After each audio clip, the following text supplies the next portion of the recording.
She starred in Spike Lee's Jungle Fever and is Tony's girlfriend Gloria in The Sopranos. And now Annabella Sciorra is making her Broadway debut along with Chris Rock, and she's already getting rave reviews for her new play. Welcome, Annabella. Thank you. Nice to have you. You look beautiful today. Thank you very much. Okay, so let's talk about your Broadway debut, The Mother with the Hat. Actually, there's a curse word after mother, which we can't say here on the show, but we'll call it The Mother with the Hat. Mother with the Hat is good. Broadway debut along with Chris Rock. Emotional play.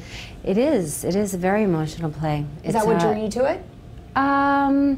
I've been a fan of the writer, Stephen A. Gerges, for many years. I'm just very attracted to his writing. It's, for me, reminiscent of Tennessee Williams. It's people who are in a lot of deep pain or frustration, but he also needs to put some jokes and comedy in there. I think it's just a necessity for him. I think he feels like he needs to. And what is it like working with Chris Rock? You just mentioned the total opposite of what I could imagine Chris working with him. Chris is great. You know, this is somebody who wanted to do a play.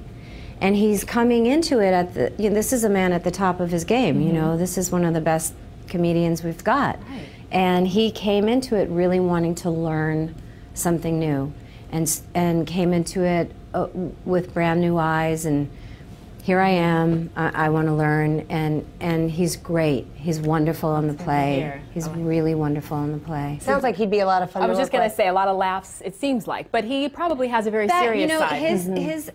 His part, I think most of the jokes are not his, but you know, when there is a joke, he knows how to hit it. Right. But backstage is fun. We have fun backstage. New York Times gave big thumbs up to this too. So how does it feel to get that kind of review? It's great. You know, we were working so hard on it. We had 4 weeks of rehearsals and 4 weeks of previews, and you know, you just get so into it. You don't really know, you know, because you can't really act and watch yourself at the same time. But I always had faith in the play. I've loved the play for a long time, and it has a lot of heart. And so I don't really read reviews, but at the opening night party, everybody was so excited. And then finally the producers came over and just said, come on, I have to just read you this. It's a good surprise. Definitely. It was really nice. Do you like working with the live audience there watching you versus TV or film where it's kind of all on tape?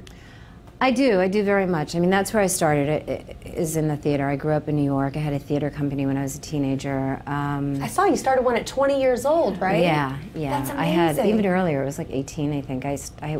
My first play was at the Mary Queen Drama Club. Mary Queen of Heaven Drama Club. I did a pajama game. So I always thought that that was the direction I was moving in. I was a dancer. And then I discovered words, and I discovered another part of my personality could come out through words and not just movement. And I really thought that that's what I was doing. I studied with the intention of working in the theater, and then film came along. I did an independent movie that won the grand prize. It was called True Love, that won the grand prize at Sundance, and then that sort of kicked into became Jungle Fever, and then, so it's, I tried to do a play once a year or once every 2 years, but I love being on the stage. And one of the few actresses who's film, TV, and also Broadway. So kudos to you for that. Congratulations. Thank you very much. And thanks for being here too. And make sure that you check out Annabella in The Mother with the Hat at Gerald Schoenfield Theater. It's funny, it's emotional.